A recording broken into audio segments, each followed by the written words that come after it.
17 और 18 जुलाई को बेंगलुरु में विपक्षी दलों की बैठक हो रही है। इस विपक्षी एकता बैठक में लोकसभा चुनाव 2024 को लेकर एनडीए के खिलाफ रणनीति तय हो रही है। बैठक में करीब 26 विपक्षी दल पहुंचे हैं। विपक्ष की मीटिंग के एजेंडे में 3 मुख्य मुद्दों पर चर्चा हो रही है, जिनमें लोकसभा चुनाव में विपक्ष की एकजुटता, सीट शेयरिंग और यूपीए का नया नाम शामिल है।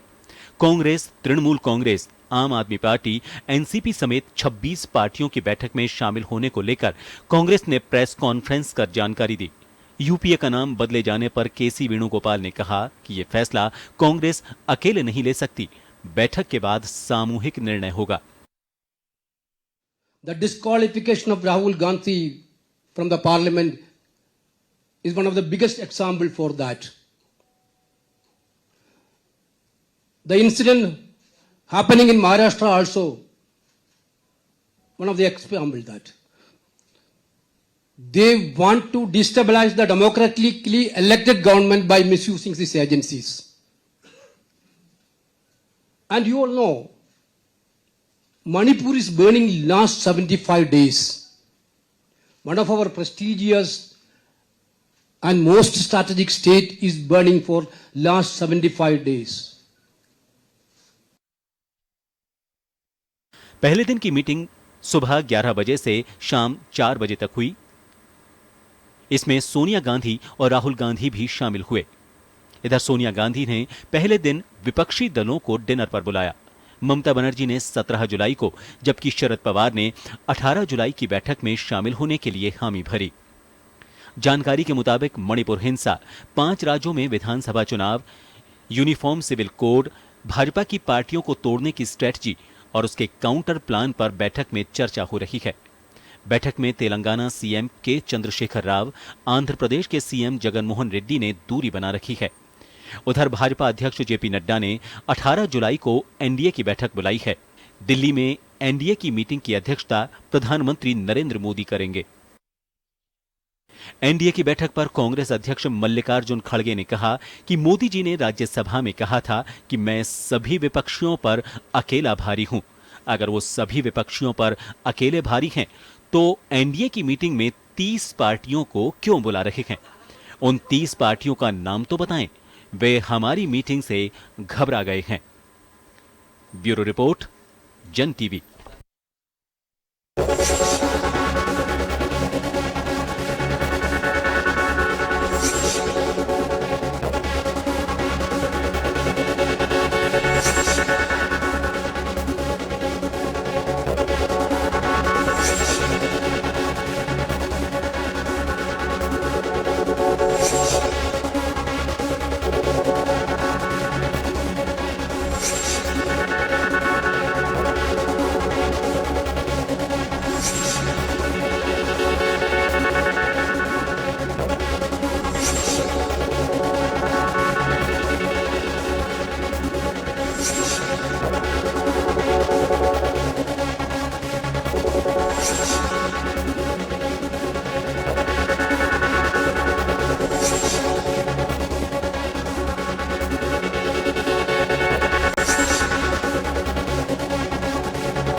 में स्वागत आपका। मैं हूं योगेंद्र, आप देख रहे हैं खास खबर। और खास खबर में हम बात करेंगे बेंगलुरु में हो रही विपक्ष की 2 दिवसीय बैठक की। 26 दल एजेंडा एक ही कि 2024 में भाजपा को सत्ता से बाहर करना। क्या विपक्ष के मंसूबे कामयाब हो पाएंगे या फिर सत्ता पक्ष में इस बैठक के जरिए एक बड़ी घबराहट पैदा हो सकती है कि भविष्य के घर में, और यही देश की सियासत में आज सबसे बड़ी चर्चा है कि बैठक का मजमून क्या निकल करके आएगा। क्या घेरने की कवायद सिरे चढ़ पाएगी?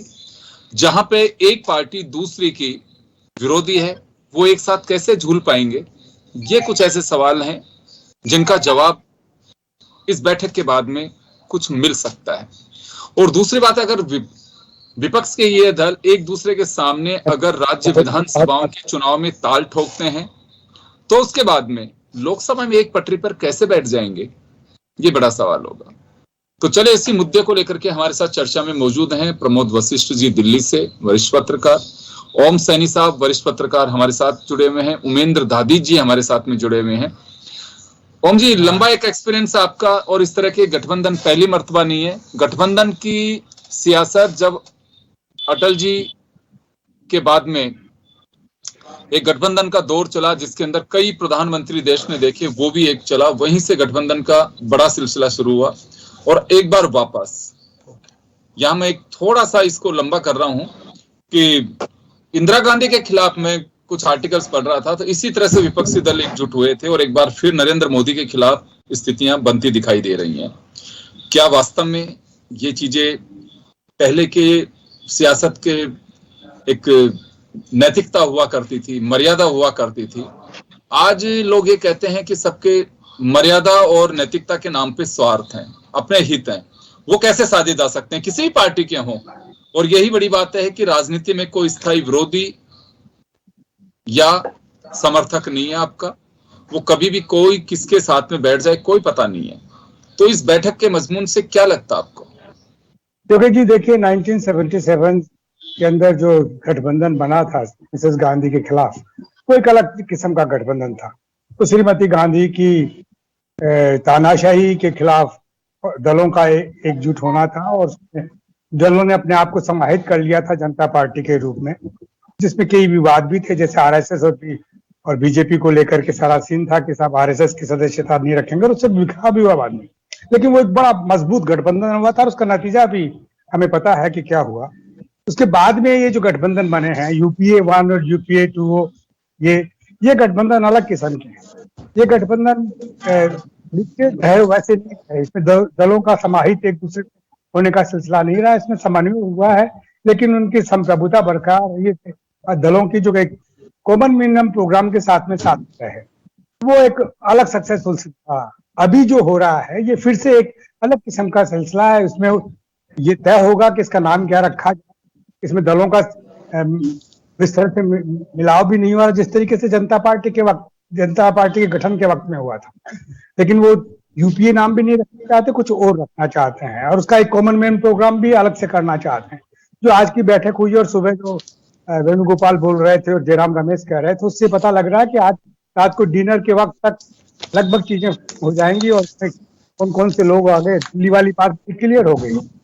दिल्ली के लिए उन्होंने एक रेजुलेशन पारित किया है कि पूरे हिंदुस्तान के अंदर जिस तरीके से गवर्नर्स अपना रोल अदा कर रहे हैं, एलजीज अपना रोल अदा कर रहे हैं, ऐसे में तो कांग्रेस का पक्का मानना है कि हम उनकी मदद करेंगे जो अपनी स्वायत्ता और स्वतंत्रता को बरकरार रखना चाहते हैं। यानी कि आप पार्टी का साफ हो गया, वो उसमें मिक्स होने जा रही है। उनके स्पोक्स पर्सन राघव चड्ढा ने भी कह दिया, और केजरीवाल वहां पर पहुंचेंगे अपने 2 मित्रों के साथ में, यानी मान साहब के साथ में और चड्ढा साहब के साथ में। इसी तरीके से टीएमसी ने भी अपने सारे सीन साफ कर लिए। रात को ये चीजें तय होंगी, जब डिनर पे लोग मिलेंगे तो एक कच्चा मेरा जो फ्रेम बनेगा वो ये बन रहा है कि भाई फासिज्म के खिलाफ और सांप्रदायिकता के खिलाफ जो एक गठबंधन आज दिल्ली में रूल कर रहा है या भारतीय जनता पार्टी के नेतृत्व में रूल कर रहा है, उसको परास्त किया जाना चाहिए। वो सारे इंस्टीट्यूशंस को जो आरोप है वो सब पता है कि इंस्टीट्यूशन को सारा किल कर दिया और वापस उनको बहाल करने के लिए एकजुट होकर के सामने आना चाहिए। ये आईटी का और इसका सबका जो वो करने के लिए 3, 4, 5 कमेटियां बनाने का सिलसिला उन्होंने किया है। वो आज बताया है उसका कि नाम बदलेंगे, साथ साथ सब कमेटीज बनाएंगे जो कॉमन मिनिमम प्रोग्राम देखेगी, साथ साथ में कैसे जाना है और सीटें कैसे, सीट शेयरिंग कैसे होगा। तो सीट शेयरिंग इनके लिए सबसे ज्यादा तकलीफ की चीज हो सकती है, कौन सा आधार रखा जाए। 2014 रखा जाए या 2019 रखा जाए, जिन जनों की स्थिति है, तो ये देखिए कैसे तय होता है। लेकिन मोटे तौर पे इनका लगभग सब कुछ तय हो गया है, उसमें ज्यादा चलिए मैं वापस लौटूंगा आपके पास। प्रमोद जी आपके पास आना चाहूंगा। बैठक का एजेंडा तय था कि मोदी सरकार को घेरना है और 2024 में मोदी सरकार को हटाना, एक ही एजेंडा है विपक्ष के इन सभी दलों का। तो मुझे जो लगता है कि आप लोग सब सीनियर हैं, एजेंडा सबको मालूम होगा और एजेंडे पे कहीं अंदर से सहमति बन रही होगी, तभी लगता है कि सारे दल एक साथ सोनिया गांधी के नेतृत्व में वहां पहुंच रहे हैं। मैं तस्वीरें देख पा रहा हूं, हर नेता को सड़क से आयोजन स्थल तक पूरी तरह से तवज्जो मिला है। जिस तरह से सोनिया गांधी को मिला है, उसी से तरह से स्टालिन, लालू यादव, ममता बनर्जी हो, चाहे नीतीश कुमार, अरविंद केजरीवाल हो, यूनाइटेड वी स्टैंड, ये स्लोगन दिया गया है। तो ये तो तय माना जाना चाहिए कि एजेंडा क्या है। अब उस एजेंडे पे हम एकजुट कैसे हो सकते हैं, ये उनकी सोच रही होगी और इस एकजुटता में व्यवधान क्या आ सकते हैं, उस पर खुलकर चर्चा करनी है। तो क्या लगता है कि ये सब कुछ हो पाएगा? क्योंकि मैं अटल जी की बात यहां कहना चाहूंगा। अलवर सर्किट हाउस में आप मौजूद थे और उस वक्त उन्होंने कहा था कि भानुमति का कुनबा, देवगौड़ा की जब सरकार थी और ब्रिटिश दल पार्लियामेंट में मौजूद था, तब उन्होंने कहा कि उन्होंने शौक थे कि ऐसे भी सरकारें चलती हैं। खैर, अब वो वाजपेयी साहब थे, वो बोल गए, आखिर उनको भी वही रास्ता अपनाना पड़ा भानुमति के कुनबे के जरिए ही। तो ये भानुमति का कुनबा बैठ पाएगा ठीक से? देखो योगेंद्र जी, बिल्कुल आपने सही कहा है, लेकिन मैं यहाँ स्पष्ट कर दूं कि 25 दिन में दूसरी बैठक होना ये शुभ संकेत है यूपीए के लिए। इसमें कोई दो राय नहीं कि 26 पार्टियों के लिए 1 महीना भी नहीं है, 25 दिन में ही दूसरी बैठक इनकी हो रही है। और दूसरा, इन्होंने जो एजेंडे में रखा है इस बार 2 ही चीज बता रहे हैं कि नंबर 1 तो नाम चेंज करेंगे यूपीए का, दूसरा सीट शेयरिंग। लेकिन जो आपने अभी बड़ी बात कही, क्या ये बैठ पाएगा, मुद्दे पे किस पे खिंचाव हो सकता है, उसका आज 11 बजे जो केसी वेणुगोपाल ने मीटिंग की उसमें देखने को मिला। उनसे एक पत्रकार ने ये सवाल पूछा विपक्ष का नेता कौन होगा, तो पूरी तरह भड़क गए। आपको यही सवाल मिलता है विपक्ष का नेता कौन होगा, जब बैठ रहे हैं तो वो भी हो जाएगा पूरा। आप सिर्फ यही सवाल पूछते हैं, आपको मणिपुर नहीं दिख रहा, आपको राहुल गांधी का केस नहीं दिख रहा। ये उनको धैर्य खोने की कोई जरूरत नहीं थी। एक जर्नलिस्ट ने बहुत ही अच्छा ये सवाल उनसे पूछा है, और है भी यही, सबके दिमाग में यही है कि नेता कौन होगा। जैसे आज इनको डिनर भी, आज या कल जो सोनिया जी डिनर भी दे रही हैं, तो उन्होंने पूरा किया है। और शुरू में तो ऐसा लग रहा था कि कोई और इसको आयोजन को बनाएंगे नीतीश या कोई, अब वो हटा के गांधी परिवार इस पे पूरी तरह से हावी हो चुका है कि 26 जो पार्टियां आ रही है, भले से आंध्र के 2 वर्तमान और रेड्डी और अपने नायडू जी दूर हैं, तेलंगाना के वो तेलंगाना वाले भी नहीं आ रहे, ऐसे 2-3 जो नहीं है ना, ये तो दूर है। तो ये सवाल ही एक बड़ा महत्वपूर्ण साबित हो सकता है। सीट शेयरिंग भी हो जाएंगी, सब कुछ हो जाएंगी, लेकिन नेता कौन होगा इस पे इनको बस थोड़ा सा धैर्य रख के करना चाहिए। कि मीडिया को भाई आपको मणिपुर पूछते, सवालों की कमी नहीं है, आप तो लेकर वही पूछते हैं। क्योंकि इनकी देखो, इनकी बौखलाहट हो या उनकी तैयारी हो कि अशोका होटल दिल्ली में एनडीए ने भी बुला ली मीटिंग, ये आपने देखा होगा। तो अभी पहले तो कभी एनडीए की ऐसी इस तरह से मीटिंग आपने सुनी इतने सालों में तो नहीं सुनी होगी कि इस तरह से एकदम आयोजन करके बनाई गई हो। तो ये एक भय ही है कि भाई अब तो तैयारी करनी ही पड़ेगी, क्योंकि 25 दिन में दूसरी मीटिंग हो रही है। तो प्रमोद जी, आपको लग रहा है कि जो रणनीतिकार हैं एनडीए के या बीजेपी के, वो भी इतने हल्के में इसको नहीं ले रहे? बेशक बयानबाजी बाहर कुछ भी करें, मखौल उड़ाएं, तंज कसें, व्यंग कसें, लेकिन अंदर खाने में तो मालूम है कि एकजुट हो भी गए तो हमें भी हमारे दोस्तों को तलाशना होगा, रास्ते अपनाने होंगे, जो हमसे दूर चले गए उन्हें गला लगाना होगा। ये कहा जा सकता है इसे? बिल्कुल आपने सही कहा है कि अब ये दोस्तों को छोड़ नहीं रहे कि कहीं हमारा मैसेज गलत ना जाए। मैं आपको उदाहरण देता हूँ, उदाहरण से बात करता हूँ। यहाँ बड़ा विवाद हुआ हरियाणा में, बीजेपी के प्रभारी बोल गए, मुख्यमंत्री बोल गए, कई मंत्री बोल गए, ये जो जेजेपी के खिलाफ दुष्यंत चौटाला के की कोई इनको जरूरत नहीं है, हम इनके काम क्यों करें, हम बाद नहीं है। एक दिन वो मिल के आए दिल्ली, अगले दिन से सबकी बोलती बंद। क्यों? क्योंकि वो गठबंधन टूट जाता। गठबंधन टूटने में कोई सरकार भले इनकी बस्ती निर्दलीय है, लेकिन गठबंधन टूट जाता। लेकिन मैसेज क्या जाता कि ये अपने गठबंधन साथियों के साथ किस तरह का धर्म निभा रहे हैं। ये आप हरियाणा की देख लो, हाल की घटना ये है जिसने सरकार बनवाई। इनकी सरकार तो उसने बनवाई थी, निर्दलीय तो बाद में, इसमें कोई दो राय नहीं। तो ये मैसेज तो ये नहीं देना चाहते किसी भी सूरत में कि आपका गठबंधन के साथियों के साथ खराब व्यवहार है। तो इसलिए डर तो है, जो आप बड़ी बात कह रहे थे। देखो बाहर कुछ बयान दे लें, अंदर तो टपका है। ये 26 पार्टियां दूसरी बार कैसे बैठ गई? आज तक तो ऐसा नहीं होता। 25-25 दिन में ही मीटिंग हो रही है, 25-25 दिन में ही, और पूरी तरह से डिनर हो रहे हैं और सबके चेहरों पे खुशी है, कोई गुस्सा हो। ममता बनर्जी भी कल पहुंच रही है वहां बैठक में, मूल रूप से कल नहीं बता रहे हैं 11 बजे मीटिंग है। तो ये जो और अशोका होटल में जो मीटिंग होगी, आप देखना निश्चित रूप से इस पर चर्चा होगी कि जो यूपीओ को जो रणनीति है, दुश्मन को कमजोर नहीं समझना चाहिए, और दुश्मन को कमजोर समझा तो फिर परिणाम तो अलग आने ही निश्चित रूप से तय है। तो ये जो ये चली है राजनीति रूप से जो 2024 को लेके ये बहुत बड़ी है। 5 राज्यों जो चुनाव इनकी ये कम है। 5 चुनाव में जो आप बोल रहे थे कि इसमें अलग अलग लड़ेंगे, ये मुद्दे को इसमें लाएंगे नहीं। इनका सिर्फ ओनली जो बैठक हो रही है वो केवल और केवल 2024 केंद्र को लेकर है। बाकी कोई भी खान लड़े, सरकार बनाए, ये अलग पृथक मामला है। लेकिन 2024 को जो यूपीए का एक तरह से नाम जो भी बदले, जो सोनिया गांधी, राहुल गांधी आज ही पहुंच के मैसेज दिया उन्होंने, आज देखो पूरा। और वेणुगोपाल ही बहुत ही आक्रामक अंदाज में बोले हैं वहाँ, जबरदस्त तरह से बोले। तो उससे फर्क तो पड़ रहा है। और एनडीए चिंता में भी है, भारतीय जनता पार्टी की चिंता में भी है, और सारे नेता निकल पड़े हैं दौरे पर। अब कल उनकी भी मीटिंग में देखते हैं क्या होता है। तो इसको आप हल्के में ना लें। बिल्कुल। यानी कि सियासत की दृष्टि से हम देखें तो भारत की सियासत के 2 दिन बड़े महत्वपूर्ण है। 2 दिन की बैठक की फिलहाल यूपीए की अब ये यूनाइटेड फॉर्म बनती है कि क्या बनती है वो अलग बात है, उसमें शायद नाम भी तय होगा। दूसरी तरफ एनडीए की बैठक भी बुलाई है जिसमें तमाम जो उनके सहयोगी दल हैं, नए कुछ संभावना है, उन्हें मित्रों को गले लगाया जा सकता है। उस बैठक पे भी सबकी निगाहें टिकी होंगी। उमेंद्र दादी साहब हमारे साथ में बने हुए हैं। उमेंद्र जी, क्या लगता है सर, आपका लंबा एक्सपीरियंस है जर्नलिज्म का, इस बैठक का एजेंडा तय है? एजेंडा एक ही है कि 2024 के चुनाव में नरेंद्र मोदी के खिलाफ ताल ठोकना। अब सफल कितने हो पाएंगे और इसका इंपैक्ट क्या एनडीए की बैठक के रूप में देखा जाए? देखिए योगेंद्र जी, मैं ये कहना चाहूंगा कि एनडीए को बने 25 साल हो गए। अब एनडीए की सिल्वर जुबली मनाई जा रही है।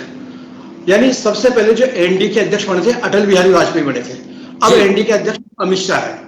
तो जो कुनबा बढ़ाने की कोशिश देखो दोनों ही तरफ से हो रही है, यूपीए भी बढ़ाने की कोशिश में और एनडीए बढ़ाने की। और राजनीति में द्वार किसी के लिए बंद नहीं किए जाते, द्वार हमेशा खुले रहते हैं। और उसमें ये नए नए दलों को लाना, नए नए दलों को जोड़ना, उनको आमंत्रित करना एक स्वाभाविक प्रक्रिया है। मैं यहाँ एक खास बात बताना चाहूंगा कि जिन दलों में आपसी मतभेदों की वजह से विभाजन हुआ, जैसे कि रामविलास पासवान की पार्टी में विभाजन हुआ, लेकिन दोनों घटक आज एनडीए के साथ में जुड़ने की कोशिश में। यानी इनका आप देख लीजिए, एनसीपी का विभाजन हुआ, एनसीपी का एक घटक एनडीए के साथ में जुड़ रहा है। शिवसेना का विभाजन हुआ, शिवसेना का एक घटक एनडीए के साथ में आ गया। यानी मैं कह सकता हूं कि एनडीए का कुनबा बढ़ रहा है। इससे ये कह सकते हैं कि एनडीए का कुनबा बढ़ने का मतलब नरेंद्र मोदी की सरकार को, नरेंद्र मोदी की नीतियों को मानना और संघ की बातों को स्वीकार करना, ये एनडीए में जितने दल आ रहे हैं उनका घोषित या अघोषित ये एजेंडा हम मान सकते हैं। लेकिन अब साथ साथ में यहाँ ये कहना चाहूंगा कि किसी भी राजनीतिक दल में जब विपक्षी दलों की भी बैठक होती है तो उसको गंभीरता से लिया जाना चाहिए और लेना भी चाहिए। ये नहीं कह सकते क्या उनकी यूपीए की मीटिंग हो रही है तो क्या होगा क्या नहीं होगा, ये कहना एक हल्की बात है। यूपीए में भी कई नए दल जुड़े रहे हैं, कई लोग साथ जुड़ रहे हैं, लेकिन सबसे बड़ी मेन बात यह है कि यहाँ अब राहुल गांधी देखिए कहीं सामने स्थिति में नहीं है, क्योंकि वो अयोग्य घोषित हो चुके हैं। ऐसी स्थिति में इनके सामने नेतृत्व की बात आती है तो सोनिया गांधी आती है। सोनिया गांधी को जैसा कि पहले माना जाता था कि ये रिटायर्ड भी हो गए, टायर्ड भी हो गए, तो मैं कह सकता हूँ उनको रिटायर्ड तो नहीं होने की कोशिश में वो वापस सक्रिय हो रही है। इसलिए कह सकते हैं टायर्ड नेता के नेतृत्व में यूपीए को गठित करने की कोशिश की जा रही है। साथ साथ में मैं ये बताना चाहूंगा कि अब यूपीए में कितने दल हैं और सभी दल ये चाहेंगे कि नेतृत्व उनके हाथ में हो। आज ये बताइए, अधिकांश जो राज्य उनमें सीधी सीधी लड़ाई भाजपा कांग्रेस की है, तो ये बाकी जो घटक दल आएंगे वो भी अपनी हिस्सेदारी मांगे तो राजस्थान में आप कितनी सीटें इनको दे दोगे, यूपी में कितनी दे दोगे, हरियाणा में, इसी बात को लेके इनका कुनबा मुझे लगता है कि बिखर जाएगा। यानी लड़ाई होने से पहले गांव बसानी, उससे पहले जो कहावत है वो साबित होने वाली मुझे लगती है। लेकिन साथ साथ में ये भी बात देखिए कि जब तक एक नेता स्वीकार नहीं हो, एक मुखी नेतृत्व के रूप में हम लड़ाई नहीं लड़े, तो आप कितना भी कुनबा बना लो, कितनी भी बातें कर लो, कितना भी एजेंडा बना लो, अभी चुनाव में समय है और कोई खास बात नहीं कि चुनाव से पहले क्या क्या नई चीज आ जाए, किस बात को लेकर बिखराव हो जाए, जो हमने पहले भी देखे हैं। ये नई परंपरा नहीं है, गठबंधन बने हैं, गठबंधन टूटे हैं, गठबंधनों का बनना टूटना एक स्वाभाविक प्रक्रिया है। लेकिन साथ साथ में ये देखना होगा कि एक नेतृत्व मान के, एक एजेंडा मान के जब तक काम नहीं कर रहे हैं, जब हमारे नेता कौन है। अब यहाँ इनके यहाँ देखिए यूपी में नेता ही नेता सब है, सब लोग चाहते हैं कि नेतृत्व उनके हाथ में, कौन नहीं चाहेगा। लेकिन एनडीए में नेता एक है, सर्वमान्य नेता केवल नरेंद्र मोदी है। तो यहाँ स्थितियां दोनों की अलग अलग है। जब दोनों की स्थितियां अलग अलग है तो ये स्वाभाविक है कि मुझे ये नहीं कहना चाहिए, ये एक पक्षी बात नहीं कर रहा, एक जर्नलिस्ट होने के नाते मुझे लगता है कि इस सब स्थिति में भी एनडीए आज के हालातों में अन्य दलों की तुलना में या यूपीए की तुलना में कुछ ज्यादा ही पावरफुल मुझे नजर आ रहा है। अब ये घोषणा ही बनाएंगे, एनडीए पावरफुल है, बीजेपी पावरफुल है, तभी तो सामने अपनी ताकत जुटाने में दल जुटे हुए हैं। जी योगी जी, जब पहले एनडीए बना था तो कांग्रेस से लड़ने के लिए बना था। आज एनडीए जो है, एनडीए से लड़ने के लिए बाकी गठबंधन बन रहे हैं। अब आप देखिए बहुत से दल ऐसे हैं जो न एनडीए में है न यूपीए में, जैसे बीजू जनता दल, इस तरह कई दल हैं जो ना अभी कहेंगे, वो ये देखेंगे मौके के साथ में चलेंगे, किसके साथ में चलना चाहिए। लेकिन बीजू जनता दल ने हमेशा जो साथ दिया है वो एनडीए का ही साथ दिया है, चाहे किसी मामले लेंगे। तो इसलिए मैं कह सकता हूँ एनडीए में जितने घटक दल हैं उनके अलावा इनके जो छुपे हुए दल है इनको सहयोग। यहाँ उमेंद्र जी एक चीज मैं आपको क्लियर कर दूं, और ये सब जानते भी हैं, यहाँ आइडियोलॉजिकली कोई किसी के साथ नहीं है। यहाँ यूपीए के खाते में वो सब लोग हैं जो ईडी सीबीआई से त्रस्त हैं, आईटी से त्रस्त हैं। आप बीजू जनता दल के यहाँ पे ईडी भेजिए, फिर उसके बाद में अगले दिन ही देखिए 26 की जगह 27 हो जाएंगे बेंगलोर में। ये जो कुनबा जुट रहा है वो किसी के आइडियोलॉजिकली नहीं है। इन्हें यह लगता है वर्तमान नेतृत्व, वर्तमान जो नेतृत्व है, एक बार सुनिए उमेंद्र जी, वर्तमान नेतृत्व, क्योंकि मैं ये जो स्टेटमेंट्स इन सब लोगों का जो पढ़ रहा हूं और मैं सुनाई आ रहा है, उसको लेकर के क्यों किसी न किसी के मुंह से ये बात जरूर निकलती है कि ईडी और सीबीआई को अग्रिम संगठन की तरह काम ले रही है वर्तमान सरकार। तो जाहिर सी बात है कि सबकी पीड़ा एक जैसी है, और उसी पीड़ा में अरविंद केजरीवाल एक राजनीति में उभरते हुए नए विकल्प के रूप में अपने आप को साबित करने की कोशिश कर रहे थे गुजरात चुनाव तक। लेकिन जैसे ही लगा कि मनीष सिसोदिया भी चले गए, सत्येंद्र जैन भी अंदर चले गए, और भी कुछ लोगों के ऊपर तलवार लटकी हुई है, तो अकेले आप लड़ नहीं सकते। तो ऐसे कहा जाता है ना कि बारिश से मुझे क्या डर लगता है, लेकिन मौसम की नजाकत, अगर आप सूट में कहीं पार्टी में जा रहे हैं तो बना छत्ता तो तानना ही पड़ेगा आपको, क्योंकि बारिश मौसम है ये। तो इसी तरह की स्थिति है, सबके समझ में आ रही है कि अगर आपको ताकत नहीं दिखाई तो फिर ये खेल बैठ नहीं पाएगा। मैं ओम जी के पास में जाना चाहूंगा एक बार। ओम जी, क्या लगता है आपको कि कोई, चाहे एनडीए हो चाहे यूपीए के लोग हों, यूपीए में इसी वजह से कह रहा हूं कि अभी तक वही बैनर दिखाई दे रहा है, उसके बाद में जो भी नाम आएगा हम उसका नाम लेंगे। तो यहाँ मेन एजेंडा आइडियोलॉजी से ज्यादा ये मान के चले कि एजेंडा एक ही है, और वो आइडियोलॉजी भी यही है, ईडी और आईटी के इनका और सीबीआई के खिलाफ। यूपीए का गठबंधन भी वैचारिक था, अब जो गठबंधन जा रहा है वो वैचारिक है, जो गठबंधन शासन कर रहा है वो भी वैचारिक है, उसका भी अपना एजेंडा है। जो पराजित इनको परे हटाना चाहते हैं उनका भी एजेंडा है और घोषित है। उनका एलिगेशन है कि ये फासिस्ट और सांप्रदायिक ताकतें हैं जो एकजुट होकर के इस देश की शक्ल बदलना चाहती है, वो हम नहीं बदलने देंगे। हम अपनी जो राजनीतिक शख्सियत और जिस तरीके से हम अलग हुए हैं, लेकिन हम देख रहे हैं कि ये उनका कैसा इस्तेमाल कर रहे हैं। ऐसे में हमें एकजुट होकर के अपने प्रजातांत्रिक मॉडल की रक्षा करनी है और पुनः डेमोक्रेटिक वो स्थापित करना है, और उसके लिए एक स्ट्रेटेजी तय कर रहे हैं। ये अवसरवादी गठबंधन नहीं है, ये मार खाया हुआ गठबंधन है, इस माने में कि आपने पूरे इंस्टीट्यूशन को ब्रेक कर दिया। आपने जिस तरीके से इन सारी सेंट्रल इंस्टीट्यूशंस का इस्तेमाल किया है, आप क्यों शर्माते हैं ये कहते हुए कि साहब इन लोगों ने क्या किया है। जो प्रधानमंत्री मणिपुर के अंदर जाकर के आंख नहीं देख सकता, वो जाकर के दुनिया की बातें करता है, जो मैनेज करता है चीजें, तो उन चीजों को देखिए। ये मीडिया का और पत्रकारों की जिम्मेवारी है कि इस तरीके से मोहित ना हो, अपने में खो ना जाएं, इन वैचारिक फ्रेम्स को समझें। अब ये बोल रहे हैं कि साहब वहां पर सोनिया गांधी डिनर दे रही है, वो तो वहां का मुख्यमंत्री दे रहा है। ये कह रहे हैं कि वो था करके उस पर कब्जा कर रही है। मैं कह रहा हूं कि वो लोग सब इकट्ठे होकर तय करने जा रहे हैं किस तरीके से हम ये सारी कमेटियां बनाएं। तो आपको ऐतराज हो सकता है, लेकिन ये फ्रेम मत कीजिए कि एक गठबंधन या ऐसे अवसरवादियों का गठबंधन है। जो अत्याचार दिल्ली में हो रहा है आप देख नहीं रहे हैं। एक चुनी हुई सरकार जिसने 162 स्थान हासिल किए और उनको बीजेपी और कांग्रेस को ठिकाने लगा दिया, उसको कैसे नचवा रहे हैं देखिए ना आप। एलजी क्या कर रहा है। तो ये सारी बातें हम पत्रकारों को देखने की जरूरत है, हमें नहीं चाहिए। और जिस तरीके का डेमोक्रेटिक शासन हमारे अमित शाह साहब और नरेंद्र मोदी साहब दे रहे हो, तो पूरा हिंदुस्तान जान रहा है कि किस महाराष्ट्र में क्या हो रहा है आप देख रहे हैं कैसे। तो ये सब चीजें बोलनी चाहिए। मेरा ऐसा ख्याल है कि हमें ये कहना चाहिए कि लेट देम ट्राई। अगर वो डेमोक्रेसी को रिस्टैब्लिश करने के लिए इकट्ठा हो रहे हैं तो तारीफ की जानी चाहिए कि हाँ, हम देख रहे हैं कि किस तरीके से ये सारे इंस्टीट्यूशंस काम कर रहे हैं जो सीधा सीधा जुडिशरी तक को प्रभावित कर रहे हैं। आज एक आदमी को जिसमें पूरा दम था, उसको किस तरीके से अवमानना के अंदर कैसे बाहर करके निकाला, ये देख सकते हैं ना हम लोग। ऐसा कभी हुआ है क्या मुल्क के अंदर? ऐसी नाइंसाफी, ऐसी बदमाशी कभी देखी नहीं। तो इन सब चीजों की तो आलोचना की जानी चाहिए। हम कैसे सपोर्ट कर सकते हैं ऐसे शासन को जो इस तरीके का शासन चला रहे हैं? तो निश्चित रूप से हमें कहना चाहिए कि भाई डेमोक्रेटिक शासन इस्टेब्लिश कीजिए, सेंट्रल इंस्टीट्यूशन इस्टेब्लिश कीजिए, तब कोई बात बनेगी। जी उमेंद्र जी, इस पे एक आपका रिएक्शन चाहूंगा। अभी जो बताया ओम जी ने कि लोग खुल करके बोलना नहीं चाहते हैं, बोलते नहीं है, लेकिन दिखाई सबको दे रहा है कि संवैधानिक संस्थाएं जिनको कैसे छिन-भिन किया जा रहा है।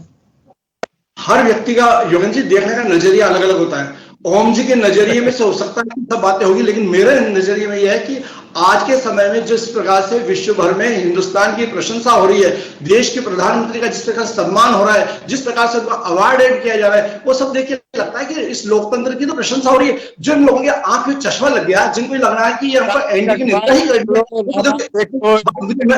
मेरे को बात बोलने दीजिए मुझे। मैंने बहुत शांति से बात सुनी, मेरी बातों को सुन लीजिए ना कर रहा। तो मैं कहता हूँ कि जितने को देख लीजिए आप, पता लग जाएगा कि क्या हो रहा है। विश्व नेता का क्या हाल हुआ है वहां पर, कैसे एक्सपोज किया है लोगों ने, कैसे उनको बेइज्जत किया है। उमेंद्र जी कंटिन्यू करिए।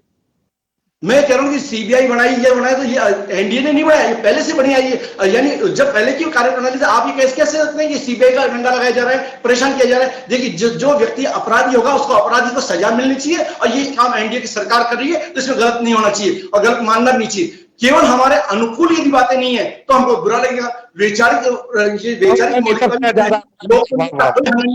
लोकतंत्र बिल्कुल सुरक्षित है, लोकतंत्र बिल्कुल पहले भी सुरक्षित था, आज भी सुरक्षित है, कल भी सुरक्षित रहेगा।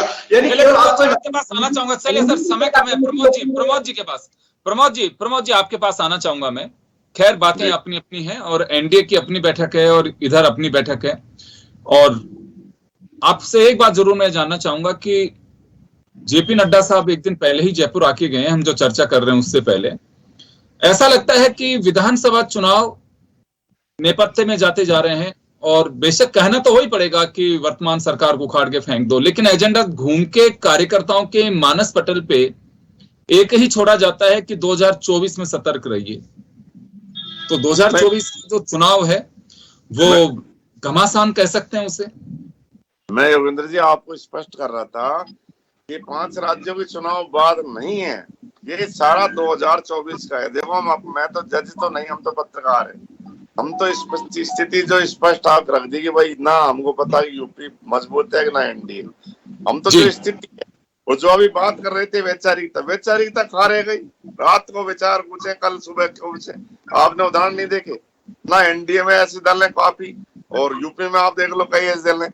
रात को उनके विचार थे कि मंदिर वहीं बनाएंगे, सुबह उनके साथ हो गए जो उनको गाली दे रहे थे। और अभी अब महाराष्ट्र में आप देख लो। तो ये तो आप भूल जाओ, सत्ता की राजनीति का सुख भोगने के लिए सब अपने अपने तड़प रहे हैं तब वो। और दूसरा ये कह रहे हैं कि भाई ये मजबूत प्रधान, अरे जिसकी सत्ता होगी मजबूत हो गई। अभी छठी राहुल गांधी के हाथ में आ जाए तो कौन मजबूत नजर आएगा। तो सर ये बिल्कुल अलग चीजें हैं। और आप जो जेपी नड्डा की बात कह रहे थे, ये पूरी निश्चित रूप से 2 लाइन विधानसभा की और 10 लाइन लोकसभा की होंगी, क्योंकि ऊपर से साफ निर्देश है कि केंद्र में सत्ता जरूर आनी है। सारे सांसदों को सबको बुला बुला के सोशल मीडिया अकाउंट बनवा के, जो आपने पूरा देखा है, तो ठीक है, किसी पार्टी को करना भी चाहिए। देखो राजनीति में ओम प्रकाश चौटाला जी का मैं इंटरव्यू ले रहा था, उन्होंने एक बात कही कि मैंने किसी इतना खर्च कर देते हो आप, ये तो मैं मेरी पार्टी के लिए खर्च नहीं करूंगा, उसके लिए रणनीति नहीं बनाऊंगा, तो क्या आपको दूंगा? मेरा पार्टी के कितना भी खर्च कर दे तो सर ये भूल जाओ। तो ये तो घमासान इस बार वैसा ही होना है जो पहले हुआ। अब आप थोड़ा ज्यादा कम लगा लो, समय के बदलाव के अनुसार लगा लो, महंगाई के अनुसार लगा लो, तो अब कौन जीतेगा कौन हारेगा ये दोनों दल अपने अपने कर रहे हैं। लेकिन ये जरूर है कि यूपीए की जो मीटिंगें हो रही हैं और 26 दल इकट्ठे हुए हैं, उससे निश्चित रूप से एनडीए में भी हलचल तो मची है। अब भारी कौन रहेगा ये तो पब्लिक बताएगी, बिल्कुल उसी में तय करेगी। और बात सही है कि मैंने कई बार ये बात कहता हूं कि अब ये एक ओपन मार्केट हो गया और उसमें मतदाता आपका कंज्यूमर हो गया कि आपकी बात को मानस पटल पे ज्यादा कौन छोड़ पाता है वो उसके साथ जुड़ जाएगी। अब पब्लिक उस तरह से नहीं है कि राजनीतिक दलों के साथ में बंधी हुई हो। पहले लोग धर्म समझते थे वोट को कि नहीं हम तो उससे बंधे हुए हैं, हम नहीं देंगे, वोट देंगे तो उसी को। लेकिन अब ऐसा नहीं, एक घर में से 4 जगह वोट डालते हैं।